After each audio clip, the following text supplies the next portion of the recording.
Right, Ji, the recording has started. So I'm going to go to unit 4 and 5 का जो question bank मैंने आप लोगों को शेयर किया हुआ है उसमें यूनिट 4 and 5 के क्वेश्चंस, बल्कि उसकी मार्क स्कीम को ही साथ निकाल के हम कर लेते हैं. I'll go to your exam prep group. You're all familiar with how to use the resources shared. अच्छा जी, तो जल्दी से देख लेते हैं. यहाँ पे मैं आपके एग्जाम प्रेप ग्रुप में चला जाता हूँ. एग्जाम प्रैक्टिस EABR, और इसमें मैंने काफ़ी रिसोर्सेज शेयर किए हुए हैं, क्वेश्चंस, उनके वॉइस नोट्स, फिर हर क्वेश्चन की मार्क स्कीम जो क्वेश्चन बैंक दिया हुआ है, राइट. और कुछ पेपर्स भी आपको भेजे हुए हैं जिनकी मार्क स्कीम्स वगैरह डिटेल में, ताकि आपको ज़रा समझ आए कि कैसे करना है. यूनिट 5 and 4, खैर वो मैं क्वेश्चन बैंक ज़रा निकालना चाह रहा हूँ आपके सामने, और उसको मार्क स्कीम के थ्रू आप लोगों को जल्दी से प्रिपेयर करवाना चाह रहा हूँ. Where is it? Yes, there we are. ये कैम स्कैनर का जो 40 पेजेस वाला डॉक्यूमेंट है ना, इसमें वो सारा कुछ है.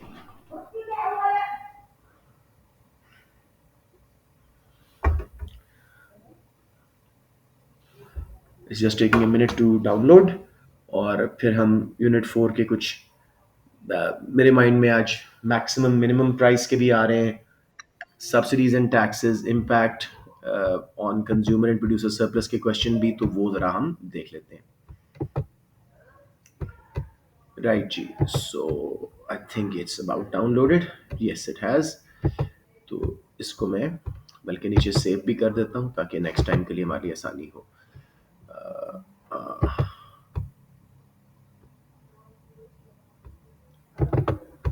Yeah, that makes sense to save it here. अब मेरे बच्चों ज़रा तसल्ली से देखो.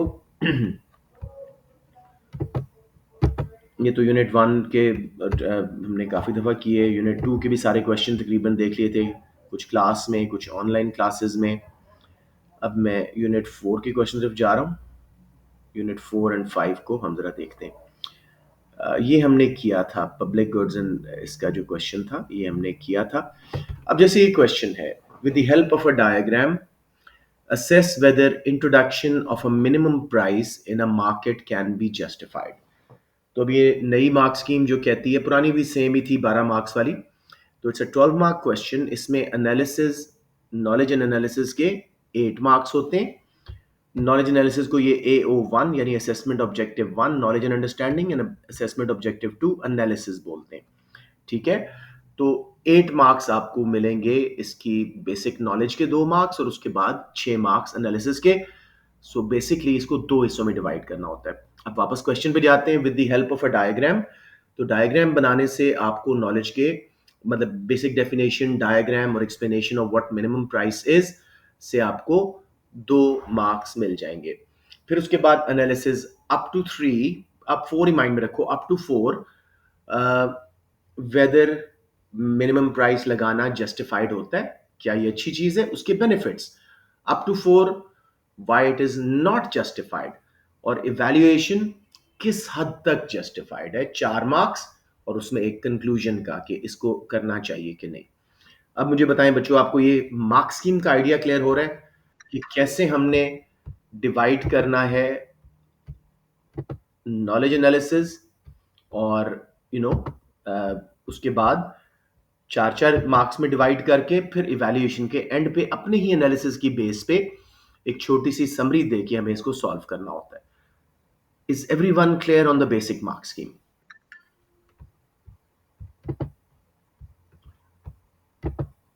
ओके, चलें. जो बच्चे लेट आए हैं जी, ग्रीटिंग्स टू एवरीवन, अस्सलाम वालेकुम, हैप्पी न्यू ईयर. तो एक क्वेश्चन मैं देख रहा हूँ आपके सामने. आज थोड़ा सा मेरा मूड था मैक्सिमम मिनिमम प्राइस पे कुछ बात कर लें, कुछ टैक्सेस या सब्सिडीज का impact on consumer and producer surplus पे बात कर लें. जरा एक होलिस्टिक सा टॉपिक है, इनमें से काफी क्वेश्चन आते हैं. अब ये 12 मार्क का क्वेश्चन है जी. With the help of a diagram assess whether the introduction of a minimum price in a market can be justified. तो बेसिकली सिर्फ वो हमसे पूछना चाह रहा है कि मिनिमम प्राइस किस हद तक अच्छी है और किस हद तक बुरी है। सो नॉलेज एंड एनालिसिस के 8 मार्क्स को हम 4 में डिवाइड करेंगे।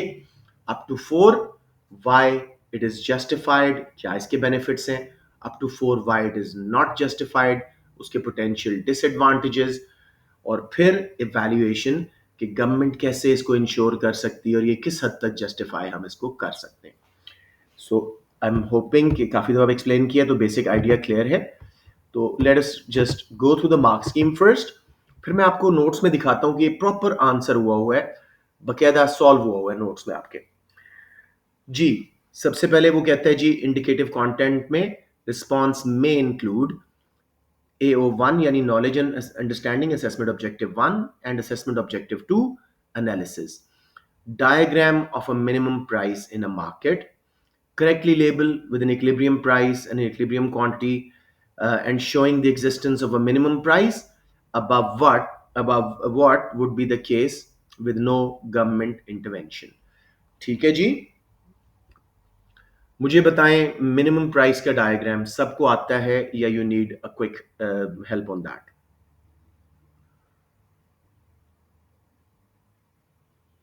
ओके, शहरियार मुझे बता सकते हैं मिनिमम प्राइस के डायग्राम में हम मिनिमम प्राइस जो है इक्विलिब्रियम से ऊपर लगाते हैं तब इफेक्टिव होती है या इक्विलिब्रियम से नीचे।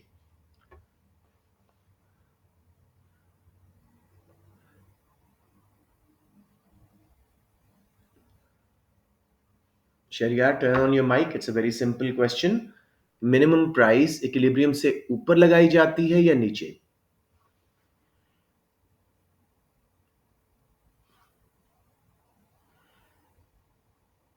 अब यहाँ पे मुझे परेशानी होती है कि आप लोग वाई आर यू बीइंग शाय। अगर नहीं पता था तो जब मैं पूछ रहा था तो मुझसे पूछ लेते। I was asking again and again कि किसी को प्रॉब्लम है तो पूछें इसमें। चलें, let me now see other kids वो क्या कहते हैं। रुमैसा का तो माइक का इशू होता है, तो लेट्स गो टू शरियर। आप क्यों आंसर नहीं कर रहे? आपने सलाम भी किया था, आपका माइक भी चल रहा है। Wrong answer does not matter, आप सिर्फ मुझसे बात करें। मुझे बताएं मैक्सिमम प्राइस का डायग्राम आता है और वो कहाँ लगाई जाती है, इक्विलिब्रियम से ऊपर या नीचे। ओके चले, let's play it like this. Right जी, बाकी तो मोस्ट बच्चे मेरे ख्याल में समझ लेंगे, लेकिन उजनूर आप बता सकती हैं मिनिमम प्राइस कहाँ इफेक्टिव होती है, इक्विलिब्रियम से ऊपर लगानी चाहिए या नीचे।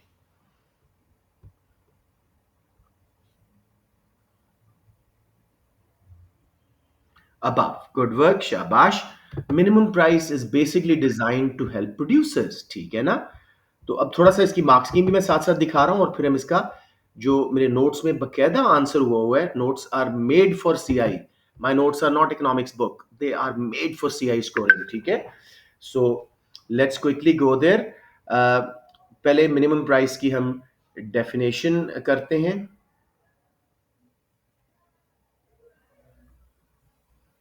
ठीक है जी, मुझे कोई बच्चा वॉलंटरली आप में से डेफिनेशन बता दे मिनिमम प्राइस की।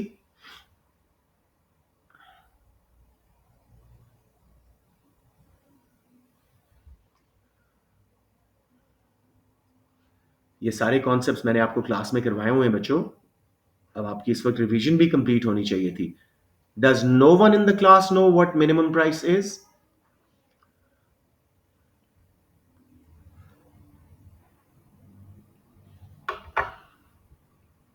I see some very smart kids, Laiba, what's its name, Musa, many smart kids are there. Nobody can remember? जी बताइए।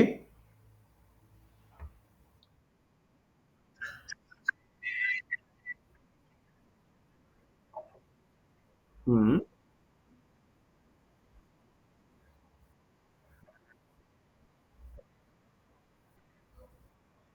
नो, कंज्यूमर के लिए नहीं होती, कंज्यूमर के लिए नहीं होती, प्रोड्यूसर्स के लिए होती है। अब इक्विलिब्रियम लगाई जाती है। तो डेफिनेशन आपने स्टार्ट अच्छा किया था, लेकिन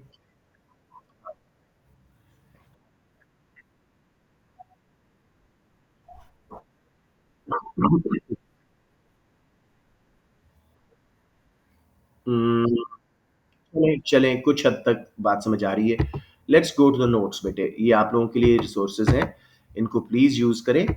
थोड़ा सा मुझे आपके बैच की अभी नहीं ग्रिप नज़र आ रही, बहुत स्ट्रॉन्ग ग्रिप नज़र नहीं आ रही। ये नहीं कि ग्रिप नहीं है, लेकिन स्ट्रॉन्ग ग्रिप नहीं है जितना स्टेज पे होना चाहिए। So let's go to the notes and let's quickly look at how easily it's been explained in your unit 4 notes. ठीक है, अब आप जब देखेंगे पूरा क्वेश्चन ही आपका सॉल्व हो जाएगा। ठीक है, तो let's go very quickly to the notes and minimum price पे जाते हैं। ट्रांसफर पेमेंट के फौरन बाद मैक्सिमम प्राइस है और उसके बाद मिनिमम प्राइस जी। So it is a regulation या law by the government whereby producers cannot charge below a legal minimum price.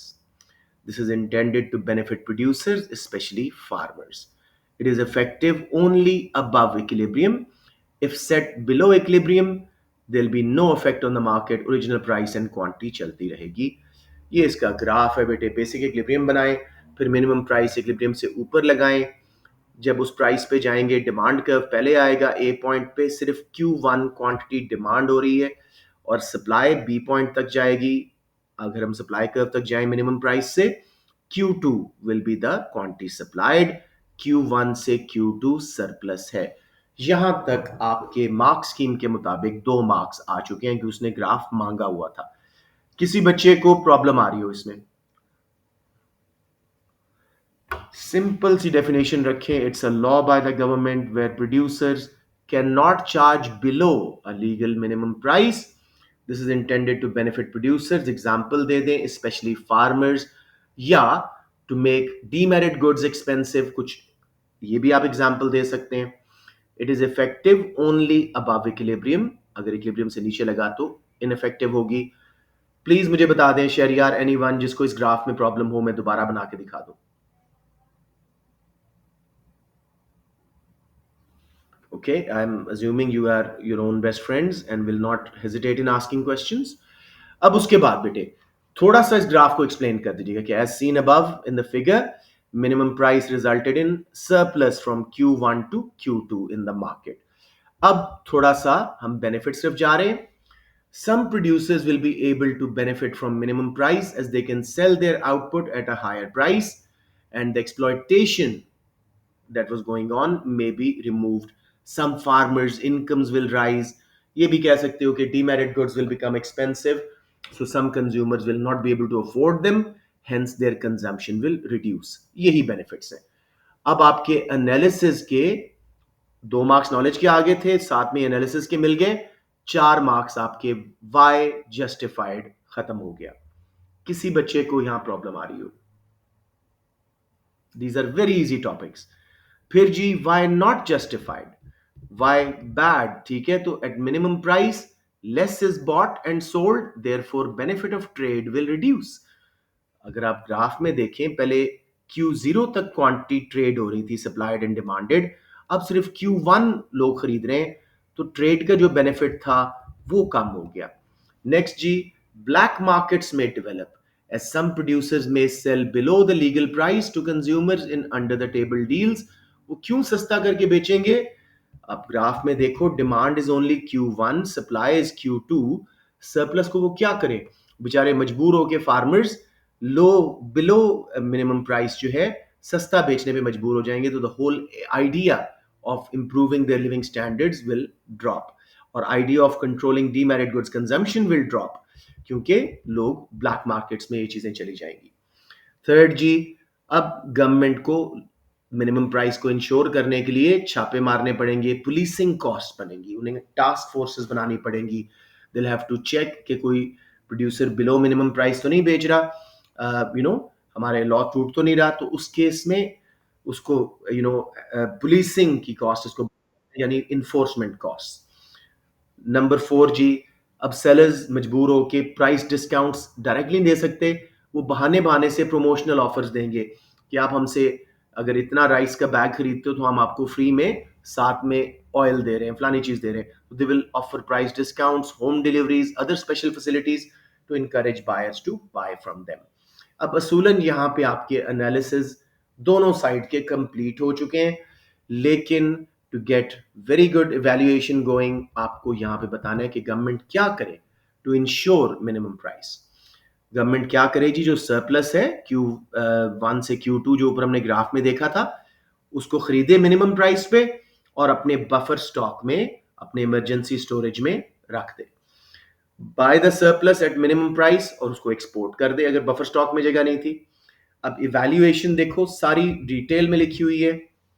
Price controls are inherently inefficient as they distort market forces. Market forces demand and supply होती हैं, उनको ये disturb करती है, distort करती है and create surpluses. Black markets develop and government has to intervene to remove surpluses through adding it to the buffer stock or exports, etc. This is very costly for the government and there'll be opportunity cost of other areas of spending. To conclude, they can justified in short run through government intervention, but they are very difficult to sustain in long run as government has limited resources. अब देखो exactly उसी question का एक और angle, पूरी mark scheme, सब कुछ इसमें लिखा हुआ है। So if you go through these notes, many of these questions जो आपके एग्जाम में आने का चांस होता है, सीआई में आने का चांस होता है, यहीं से सॉर्ट आउट हो जाते हैं। जी मेरे बच्चों बताओ, any problem on this paper, on this question before I move on to something else?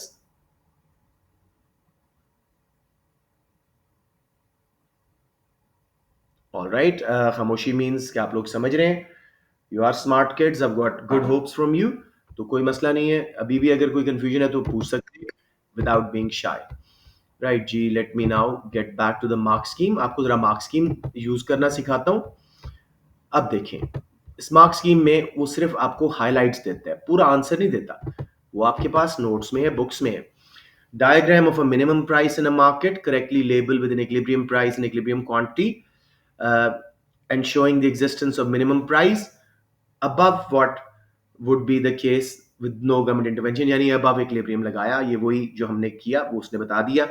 Explanation of potential advantages and benefits of minimum price, such as making the prices of demerit goods more expensive to discourage consumption and protecting the incomes of producers in the market.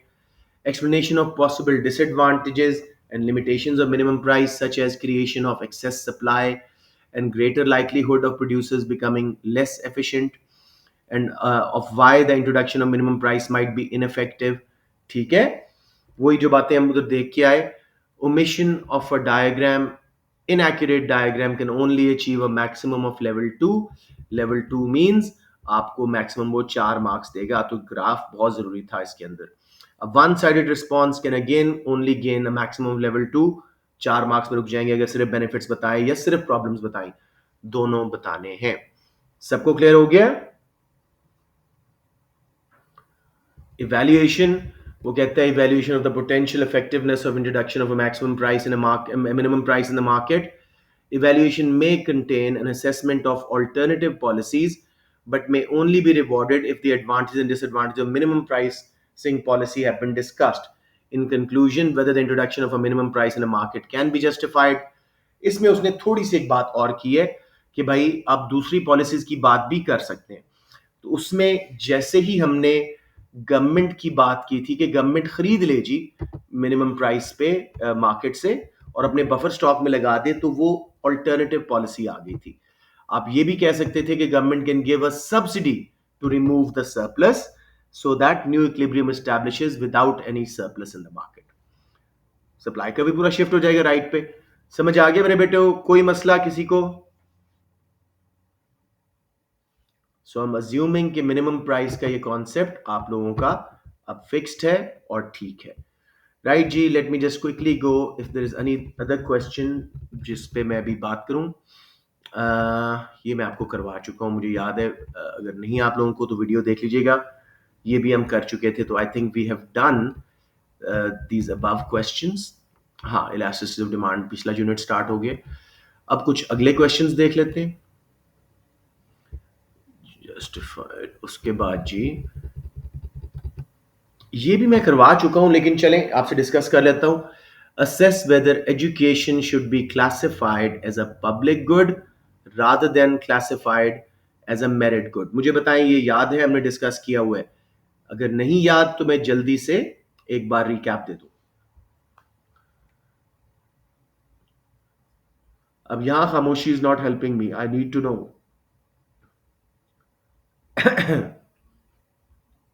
Okay, इस तरह कर लेते हैं। अगर ये नहीं करना आता है तो फिर खामोश रहिएगा, अगर नहीं आता तो मुझे बताइएगा, वरना खामोश रहे।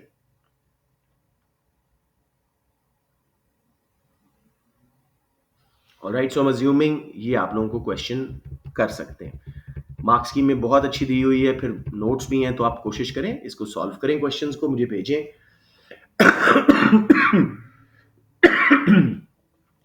अच्छा जी, बफर स्टॉक पे अभी के लिए मैं कह रहा हूं कि बेशक आप ये क्वेश्चन छोड़ दो। ये अब मिड्स के बाद मैं आप लोगों को ग्राफ भी बनाना सिखाऊंगा और सारा कुछ, तो फिर उस पर बात कर लेंगे, क्योंकि ये आपके पिछले सर ने शायद नहीं करवाया या करवाया मुझे नहीं पता, so I am leaving it for now. अब एक और क्वेश्चन देखें जी, with the help of a diagram या डायग्राम्स, आपकी मर्जी है जितने बनाओ, explain what is meant by consumer surplus and producer surplus, and consider whether a rise in the price of a product because of higher cost of production is likely to always reduce the consumer surplus। जी बच्चों, कैसा लग रहा है question? इसमें बच्चे गलतियां करते हैं, बिकॉज एक तो वो मार्क स्कीम को सही तरह आइडेंटिफाई नहीं कर पाते, नई वाली मार्क स्कीम है कि इसमें दो इवैल्यूएशन की बात भी है। जैसे ही उसने कंसिडर वेदर बोला है तो उसका मतलब है कि भाई, नहीं sorry, likely to always reduce, यहाँ पे ऑलवेज का वर्ड आपको इवैल्यूएशन के 2 मार्क्स सिर्फ लेके जा रहा है। So tell me guys, you want me to do this question with you? Good, ये जितनी बार भी करो बच्चों की गलतियां इसमें निकलती हैं। पहले let's quickly see the mark scheme. 8 marks में नई मार्क स्कीम क्या कहती है जी? 3 for knowledge and understanding. So, for a clear understanding of consumer surplus, which is the difference between the price a consumer is willing to pay for a product and its market price. Dusra mark, for a clear understanding of producer surplus, that is the difference between minimum price producer is willing to accept for a product and what he actually is paid। 2 marks ये हो गए। अब एक basic diagram बना के consumer producer surplus के areas highlight कर दें, उसको रेफर कर दें, एक्सप्लेन कर दें, तो 3 मार्क्स। ये 3 मार्क्स नॉलेज के नहीं कटने चाहिए अच्छे बच्चों के। मतलब it is such a basic thing कि अगर कोर्स आता है तो ये तो बड़ा आसान है। अब वो कहता है जी, 3 for analysis, an accurately labelled diagram showing a shift to the left in supply curve. जाहिर बात है, उसने ऊपर क्या बोला है? कॉस्ट ऑफ प्रोडक्शन बढ़ी है, तो वही एग्जैक्ट टैक्सेस वाला ग्राफ जो हमने क्लास में बहुत दफा किया था, लेफ्ट पे शिफ्ट कराए सप्लाई कर्व को, which explains and shows the extent of change in consumer surplus for a product with an elastic PED compared to a product with an inelastic PED। अब यहां पे आपको 2 डायग्राम्स बनाने चाहिए। बहुत स्मार्ट बच्चे एक ही में 2 डिमांड कर्व लगा के भी ये कर सकते हैं, लेकिन it be very difficult to show it. तो बेहतर है कि 2 डायग्राम्स में आप दिखा दें evaluation following suitable analysis of PED, it can be concluded that overall impact in the consumer surplus will always fall। हमेशा कंज्यूमर सरप्लस गिरेगा जब भी कॉस्ट बढ़ेगी और प्राइस बढ़ेगी उसके रिजल्ट में, या इनडायरेक्ट टैक्स लगे उससे कॉस्ट बढ़े, each case with a conclusion that the extent of fall is dependent on the value of PED। और इसको आप बता देंगे कि अगर इनइलास्टिक डिमांड है, कंज्यूमर सरप्लस ज्यादा गिरेगा प्रोपोर्शनेटली, और अगर इलास्टिक डिमांड है तो थोड़ा गिरेगा। अब बच्चे ये बेसिक स्केच समझ आ रहा है, तो मैं जल्दी से आपको ये क्वेश्चन ब्रीफ सा सॉल्व करवा के मेनली डायग्राम्स करके दिखा दूं। अगर अभी भी मार्क्स स्कीम में कोई कंफ्यूजन तो पूछ ले पहले, ताकि क्वेश्चन सॉल्व करने से पहले वो मसला हमारे ना रहे। जी जी श्योर।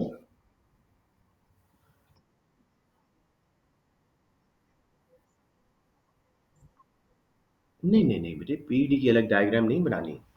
आपने अम, 2 डायग्राम बनाने, एक में डिमांड कर्व इलास्टिक लगाना है और एक में डिमांड कर्व इन इलास्टिक लगाना है।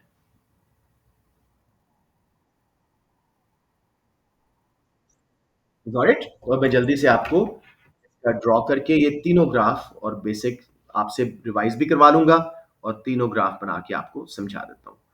लेट्स सी जी, let's go on to um, चलें जी, जल्दी से मुझे पहले बता दें एक-एक करके बच्चों। मानूर आप बता दो कंज्यूमर सरप्लस की डेफिनिशन।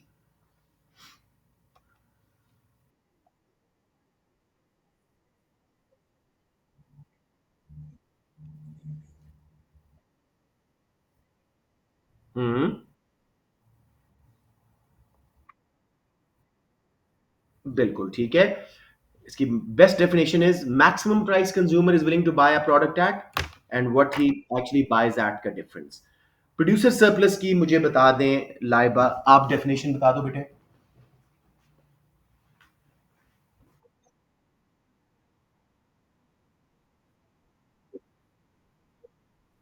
हाँ, बहुत अच्छी है, लेकिन बीच में प्रोडक्ट का वर्ड बोल दीजिएगा। Difference between the minimum price producers is are willing to sell their product at and what they actually sell at. ठीक हो गया जी बच्चों। डिमांड कर्व लगाएं from the axis, supply curve भी फ्रॉम द एक्सिस, क्योंकि हमने कंज्यूमर प्रोड्यूसर सरप्लस दिखाना है जहां पे वो इकट्ठे हुए, इक्विलिब्रियम। ये बन गई प्राइस और ये बन गई क्वांटिटी। अब आप बीच में ही बेशक लिख दो एरिया ए, एरिया बी, तो आप बताएंगे कंज्यूमर सरप्लस वाज एरिया। मुझे कंप्लीट करवाएं मेरी बात। कौन सा एरिया कंज्यूमर सरप्लस है, ए या बी? वेरी गुड, और बी बन गया प्रोड्यूसर सरप्लस। अब इस ग्राफ को कैसे एक्सप्लेन करना है?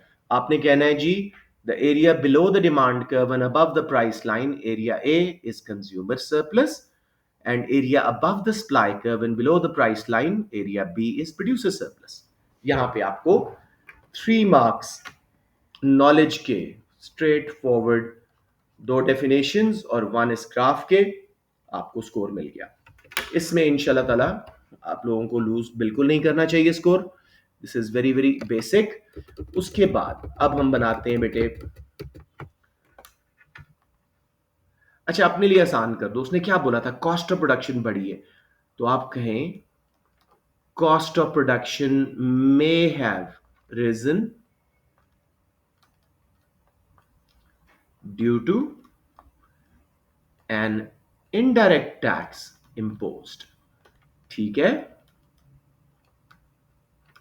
यानी आपने ऑलरेडी प्रैक्टिस की इनडायरेक्ट टैक्सेस की, वो भी कॉस्ट ऑफ प्रोडक्शन बढ़ाते हैं, तो आपके लिए आसानी हो जाएगी। उसको खुद ही अपने रास्ते पे ले आओ कि भाई मैं इनडायरेक्ट टैक्स लगवा के कॉस्ट बढ़ा के ये काम कर रहा हूं। अब बच्चों फिगर ए मैं आपके लिए बना रहा हूं इलास्टिक डिमांड वाला, और उसका इफेक्ट फिर दिखाएंगे कंज्यूमर सरप्लस पे as a result of rise in cost. तो काफी इलास्टिक लेटा हुआ सा कर्व लगाएं, सप्लाई कर्व नॉर्मल सा लगाएं, जहां इकट्ठे हो इक्विलिब्रियम बना। ये प्राइस चल रही थी बिफोर इनडायरेक्ट टैक्स या कॉस्ट बढ़ने से पहले। दूसरा सप्लाई कर्व बच्चों, do not draw it from the axis. इस वक्त कौन आ रहा है? अच्छा जवाद साहब जिम से आ गए, राइट जी। दूसरा supply curve, do not draw it from the axis, थोड़ा सा एक्सिस से दूर से स्टार्ट करवाएं, S1। All right, ji somebody else is looking to join us। अच्छा जी, तो बैक टू द डॉक्यूमेंट। ये करके अब इक्विलिब्रियम आ गया, जहां सप्लाई कर्व नया वाला S1 डिमांड कर्व को D को कट कर रहा है, इक्विलिब्रियम 1 लिखा हमने, प्राइस बढ़ के P1 पे आ गई और क्वांटिटी Q1 पे आ गई। अब बेटे अब आपकी मर्जी है, लेबल्स यहां पे कर दें ए, यहीं से ही आपका काम हो गया। थोड़ा सा ये P1 दूर लिखा गया, इसमें हाइफन डाल रहा हूं। मुझे बताएं जी, 3 बातें आपने उसको बतानी होंगी। ओरिजिनल कंज्यूमर सरप्लस क्या था? बताइए मुझे कौन सा एरिया था? 3 वेरिएबल बोलने होंगे। Before tax, before the rise in cost, मुझे बताएं ओरिजिनल कंज्यूमर सरप्लस, 3 वेरिएबल को बच्चा बोल दे। डिमांड कर्व से स्टार्ट करें, वहां भी मैंने एक वेरिएबल लेबल किया हुआ है। ओरिजिनल इक्विलिब्रियम से सोचें। APE, very good. New consumer surplus after the rise in cost is, कोई बच्चा बोल दे।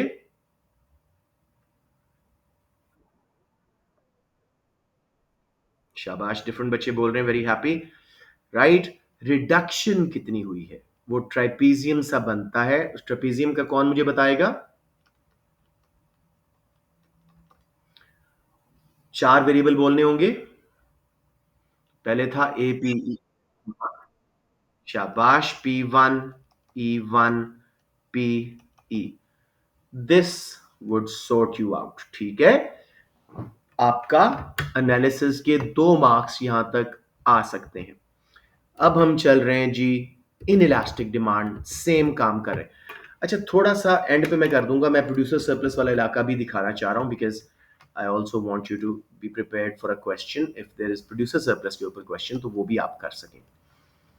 याद रखिएगा, जिस पार्टी का कर्व, डिमांड या सप्लाई इन इलास्टिक हो, उसी को ज्यादा बर्डन टैक्स का बर्दाश्त करना पड़ता है, उसी को सब्सिडी का ज्यादा बेनिफिट आता है, उसी के सरप्लस में ज्यादा इफेक्ट आता है।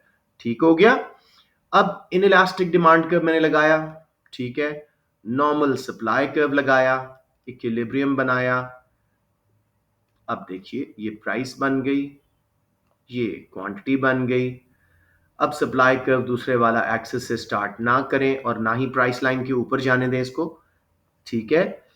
इक्विलिब्रियम 1, प्राइस 1, क्वांटिटी थोड़ी सी गिर के Q1 पे आ गई।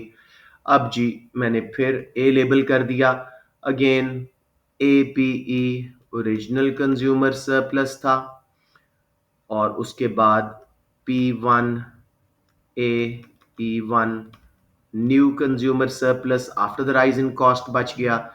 ट्रेपीजियम जो बना वो है P1 E1 E। अब आपने जब इवैल्यूएशन पे जाना है तो आपने क्या बोलना है? Consumer surplus will always fall when price rises due to rise in cost. However, the impact will depend on PET. अब आखिरी मार्क कंक्लूजन का, if inelastic demand greater will be the fall in consumer surplus. This is your 8 mark बच्चों। किसी बच्चे को confusion आ रही हो?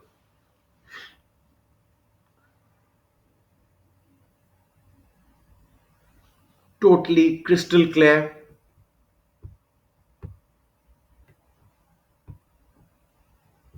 All right, I'll assume it is totally clear. चलें, go back to the class और हम अपना डॉक्यूमेंट खोल के, ये भी क्वेश्चन हमारा हो गया। उसके बाद let's see what's the new question जिसको हम देख लें। आसान सा क्वेश्चन है, चले मैक्सिमम प्राइस पे आ गया है, थोड़ा सा इस पे बात कर लेते हैं। A government wishes to keep the price of an essential food such as rice affordable to help low income households. Government क्या चाहती है कि राइस जैसी, वीट जैसी बेसिक एसेंशियल फूड्स जो हैं, स्टेपल फूड्स जिनके बगैर लोगों का गुजारा नहीं होता, वो लो इनकम हाउस होल्ड्स के लिए अफोर्डेबल हो जाएं, सस्ती हो जाएं। Assess whether a policy of fixing the maximum price for an essential food is likely to be more effective than a policy of making transfer payments to low income households. अब मेरे बच्चों, although सामने mark scheme है, but I want you guys to figure it out yourself. मुझे Rumessa, is your mic working today, बेटे? All right. Tuba, आपका तो mic चलता होता है, स्पीक टू मी बेटे, कुछ क्वेश्चन पूछना था आपसे, सिर्फ मार्क स्कीम बनवानी थी आपसे।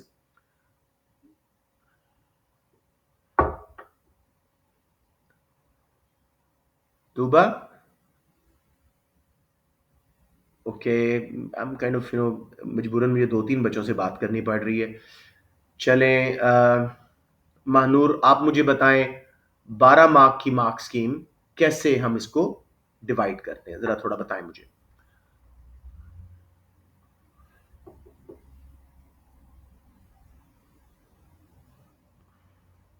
Come on.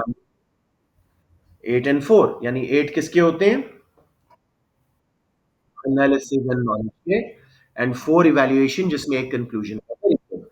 एनालिसिस को हम क्या करते हैं, दो हिस्सों में तोड़ते हैं।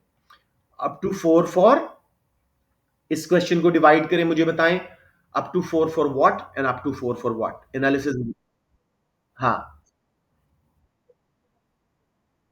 for maximum price, उसके benefits and problems in terms of keeping the price low for households with low incomes for essential foods, and इसी तरह ट्रांसफर पेमेंट किस हद तक कामयाब होगी लो इनकम हाउस के लिए, उनके लिए अफोर्डेबिलिटी और प्राइस के लिए। समझ आ गई बात? This is how easy it is to divide it into different sections.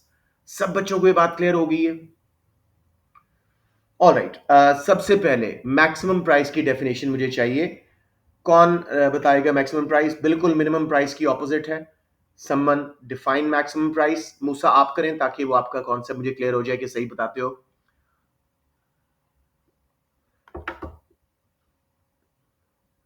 Start में दे देता हूं मैक्सिमम प्राइस। जी जी जी जी जी बोले ना, उर्दू में नहीं चाहिए मुझे, गलत बात है ये। अच्छी तरह बोले, what is maximum price? It is a law by the government. Yes,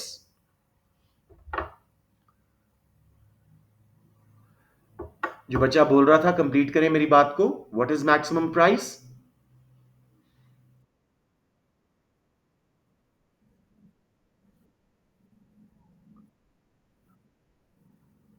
नहीं बेटे, ये इनएक्यूरेट डेफिनेशन है। In which we have to sell, what does that mean? Who is we? जी बेटे,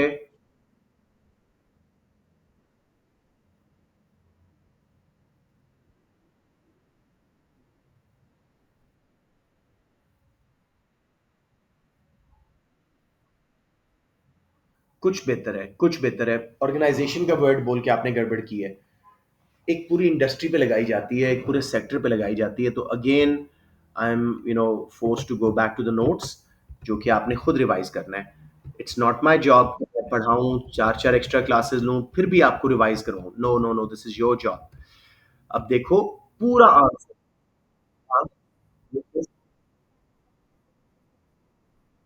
ये बेहतर है, ये much better. I appreciate this definition. लेकिन इसको टेक्निकली करते हैं, it's a regulation by the government where by producers can not charge above a legal maximum price. Minimum में बिलो चार्ज नहीं कर सकते, प्रोड्यूसर को फायदा देना चाह रहे हैं। मैक्सिमम में अबव चार्ज नहीं कर सकते, कंज्यूमर को फायदा देना चाह रहे हैं। So basically, it's a law by the government where producers cannot charge above a legal maximum price. They are for consumers' benefit. Examples जरूर दीजिएगा, like rental housing, necessities, etc. इसको प्राइस सीलिंग भी कहा जाता है, और मैक्सिमम मिनिमम प्राइस को price floor कहा जाता है। It is only effective below equilibrium.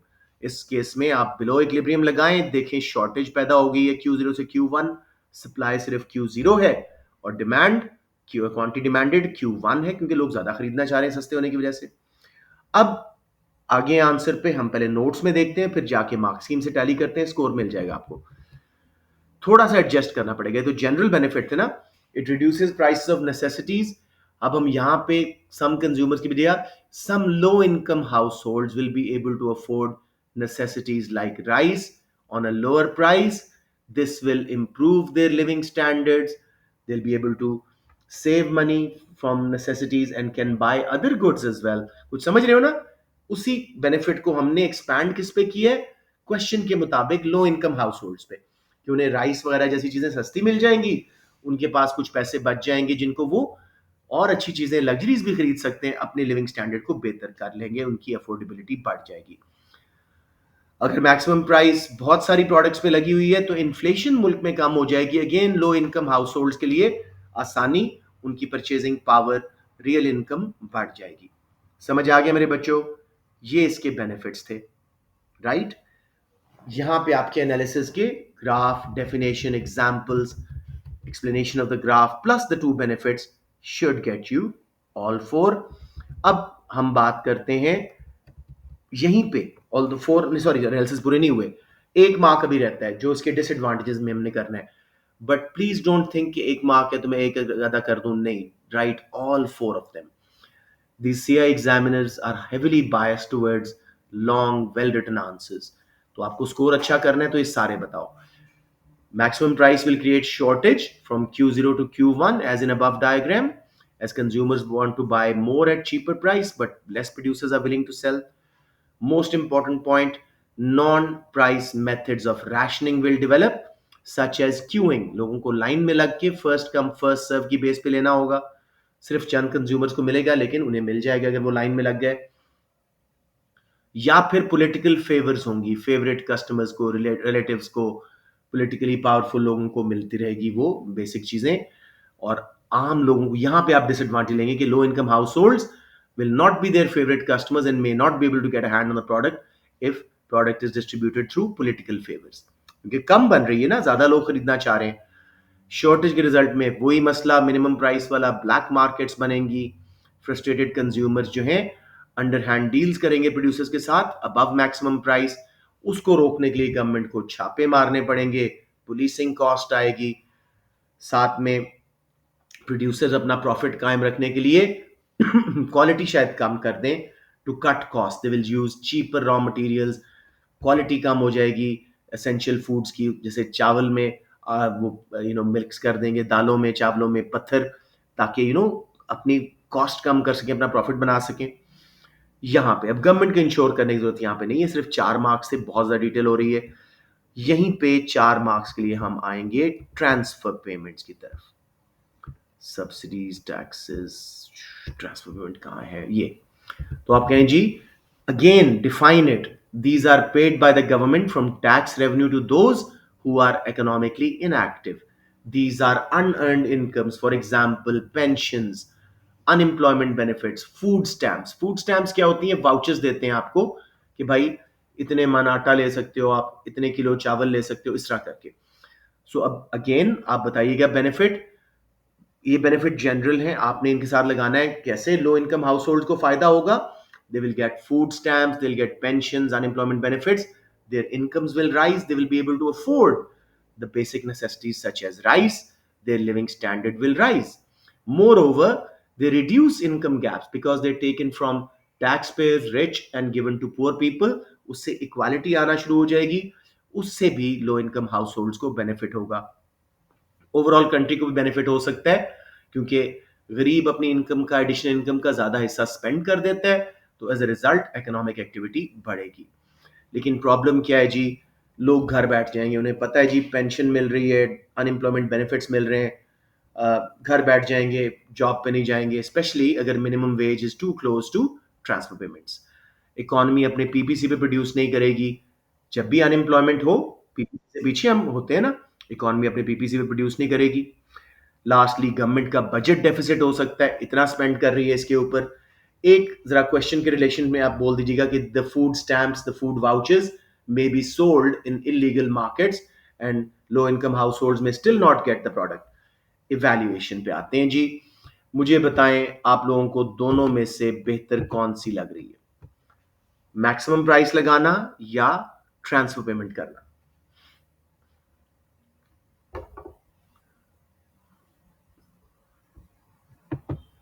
Anyone जी? थोड़ा सा हिम्मत करें. There no wrong answers, it's just learning. इसका हल क्या है? आप लोग एक बार बोला करें एज डिस्कस्ड अबव. ठीक है, चलो एक बार मैं आपको मार्क्स स्कीम दिखा दूं, फिर मैं वैल्यूएशन पे लेके आता हूं. Advantages and disadvantages of using a maximum price policy may include: if the price is set below equilibrium price and quantity, then it will make rice more affordable. This will help low income consumers but improve their living standards and improve their health. But it will create shortage, black markets may arise, government may have to increase their spending to enforce legislation, यानी policing cost. Rich and poor house hold gain equally. हाँ, ये अच्छा point additional ने दिया है, क्योंकि maximum price लग गई, चावल सस्ता हो गया, अमीर आदमी खरीदने जा रहा है, उसको भी सस्ता मिल रहा है, गरीब भी, तो उसमें दोनों इक्वली गेन कर रहे हैं. Transfer payments include unemployment benefits, pensions, food vouchers, food stamps, etc. Their advantage and disadvantage include: they can be targeted at those most in need, they can be targeted at the purchase of basic foodstuffs, but may be costly and have an opportunity cost. Government इतना spend कर रही है, कहीं और कर सकती थी. Policies may not be used for their intended purposes, यानी even vouchers may be sold in illegal markets. One sided response, सिर्फ 4 मार्क मिलेंगे. अगर दोनों के एनालिसिस करोगे तो आपको 8 मार्क्स मिल जाएंगे. Evaluation, consideration of the relative effectiveness of a maximum pricing policy compared with the use of transfer payments. Consider the impact on low income consumers of basic foodstuffs. In conclusion, which policy is most likely to be effective in helping low income consumers? कौन try करना चाह रहा है बेटे? इन दोनों का एक comparison दे के बताओ, आपके ख्याल में फिर कंक्लूड करो बेहतर कौन सी है.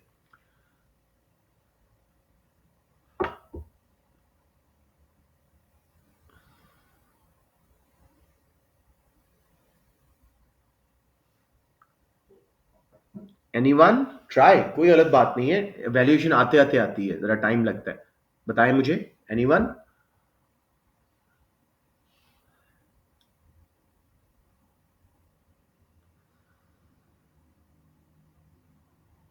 आई am sure many of you have some idea but are being very shaky right now.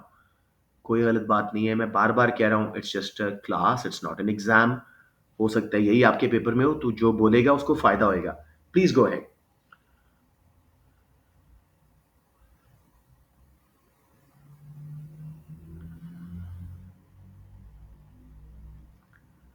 Alright, ठीक है, लेट्स डू इट.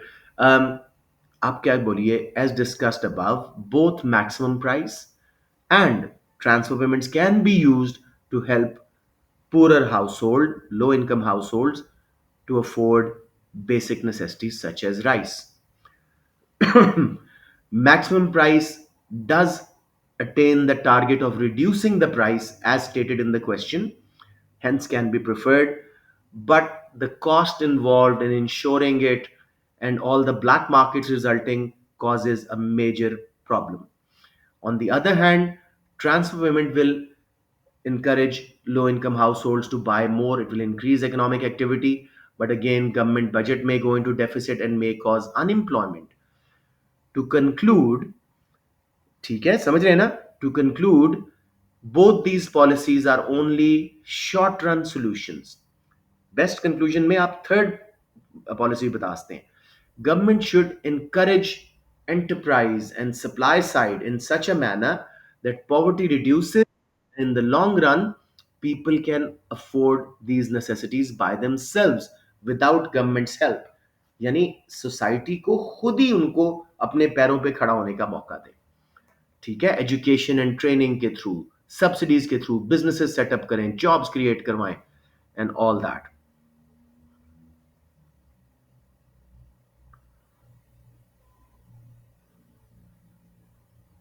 एनीवन जी, कोई कंफ्यूजन? मैं एक बार फिर बोल देता हूं. As discussed above, both maximum price and transfer payments can be used to help low income households in affordability of basic food stuff like rice.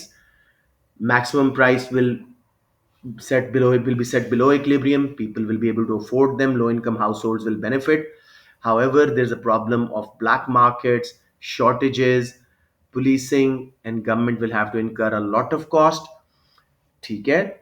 Government can ensure it by releasing the stuff from the buffer stock or giving subsidies. ठीक है.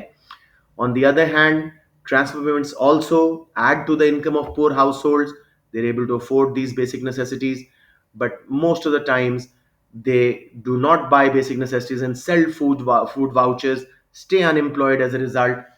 To conclude, both policies have their own benefits and problems.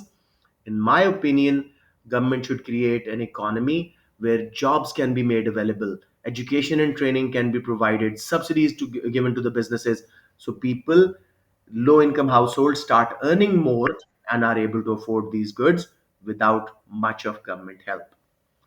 समझ आ गया मेरे बच्चों? कोई confusion, कोई question?